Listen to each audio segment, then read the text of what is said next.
땅의 아버지들 그리고 아버지로 살아갈 누군가에게 황칠나무. 그대 못 보았는가 궁복상 가득한 황칠나무를.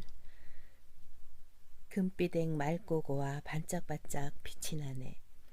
껍질 벗겨 즙을 받기를 옷을 받듯 하면 아름드리 나무에게서 겨우 한 잔 넘칠 정도. 상자에 칠하면 검붉은색 없어지니 잘 익은 치자물감 어찌 이와 견주겠는가.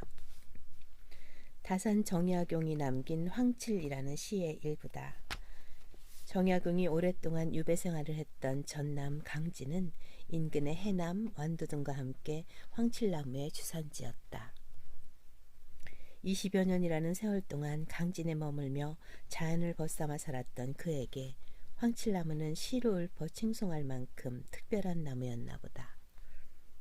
그는 영롱한 금빛을 내는 황칠나무를 극찬하는 한편 그 특별함으로 인해 강대국에게 수탈당하고 그로 말미암아 지역 백성들의 고통이 가중되는 현실을 안타까워했다고 한다.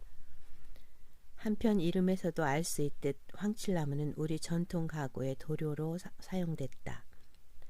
황칠나무 숲에 상처를 내면 노란 진액이 나온다. 이것을 정제해 칠하는 것을 황칠이라고 하는데 그 색이 마치 금칠을 한 것처럼 귀하고 아름다워 조선시대에는 임금이 앉는 어좌를 칠하는 데 쓰였다. 가구뿐 아니라 가죽이나 금속류에도 사용되었으며 2011년 공주에서 황칠을 한 삼국시대 갑옷이 발견되기도 했다. 전해 내려오는 이야기에 따르면 갑옷에 황칠을 하면 금을 입힌 양 눈이 부셔 적군의 시야를 가리는데 한몫을 했단다.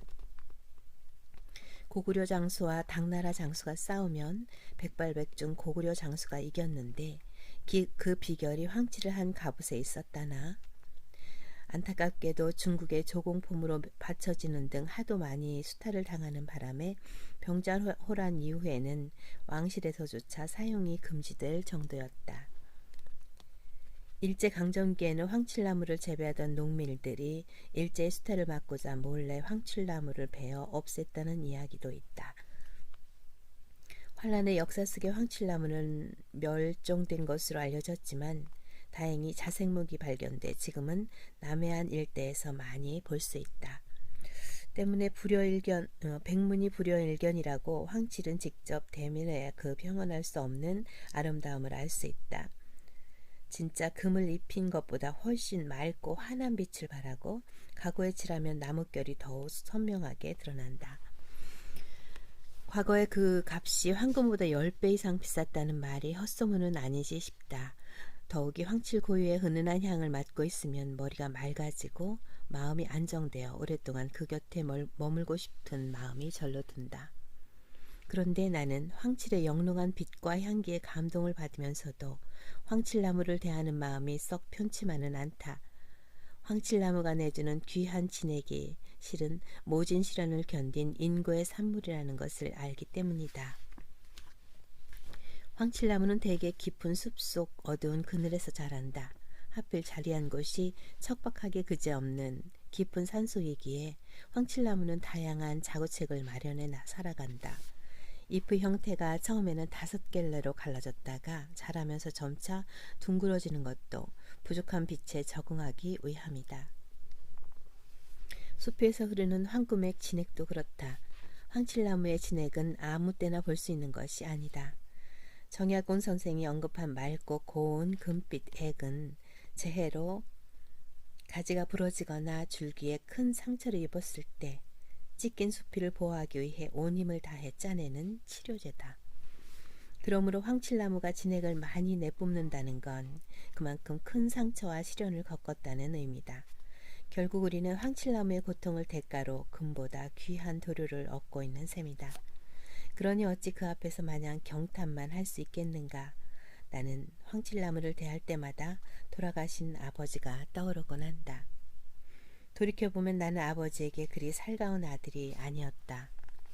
아버지 역시 표현이 많은 분이 아니었기에 부자지간에는 늘 왠지 모를 어색함이 흘렀다. 어머니에게는 투정도 부리고 가끔 화도 낼지언정 아버지에게는 단 한 번도 속내를 제대로 드러낸 적이 없다. 그런 아들을 대하는 아버지의 마음은 어땠을까? 그 시대의 아버지들이 대개 그러했듯 아버지는 당신의 인생은 뒤로 한 채 평생 가장의 책임감을 지고 사셨다. 새벽에 집을 나서서 늦은 밤이 돼서야 집으로 돌아오는 아버지의 넓은 등은 든든한 한편 어딘지 모르게 외로워 보였다. 그러던 내가 하나의 아비가 되고 아이가 자라는 모습을 보면서 알았다. 아버지가 있었기에 지금의 내가 있을 수 있다는 것을. 아버지가 어린 나를 말없이 지켜보며 보이지 않는 울타리가 되어 주었기에 그나마 내가 엇나가지 않고 잘 클 수 있었다는 것을. 이 세상에 날 때부터 아버지였던 사람은 없다. 그래서 아버지 노릇은 누구에게나 힘들다. 나도 딸아이를 기르면서 비로소 아이는 부모의 희생을 먹고 자란다는 말이 어떤 의미인지를 깨닫게 되었다. 누가 가르쳐준 것도 아닌데 아이 앞에서는 아무리 힘든 일이 있어도 내색할 수도 없고 아이가 아프기라도 하면 가슴이 철렁 내려앉았다. 그런 의미에서 보자면 세상 모든 아이는 아버지라는 이름에 황치를 입고 자라는 존재가 아닐까 싶다. 하지만 나는 안타깝게도 아버지의 소중함을 몰랐다. 아니, 늘 그 자리에 계실 줄 알았다. 그래서 못나게도 아버지가 돌아가신 지금에서야 당신의 인생이 얼마나 외롭고 쓸쓸했을지 짐작해 볼 따름이다. 어쩌면 자식 앞에서 약한 모습을 보여서는 안 된다는 생각에 더 외로웠을 아버지. 왠지 황칠나무를 보고 있으면 아버지가 떠오르고 참 그립다. 한때 멸종위기에 처했던 황칠나무는 뜻있는 사람들의 연구와 노력으로 그 귀한 쓰임새가 조금씩 알려지고 있다. 자칫 사라질 뻔했던 황칠의 아름다움이 널리 알려지는 건 기쁜 일이지만 그 황금빛 선물이 어떻게 우리 손에 이르게 되었는지를 잊지 않았으면 하는 바람이다. 묵묵히 아이를 키워낸 수많은 아버지의 노고를 기억하듯 말이다.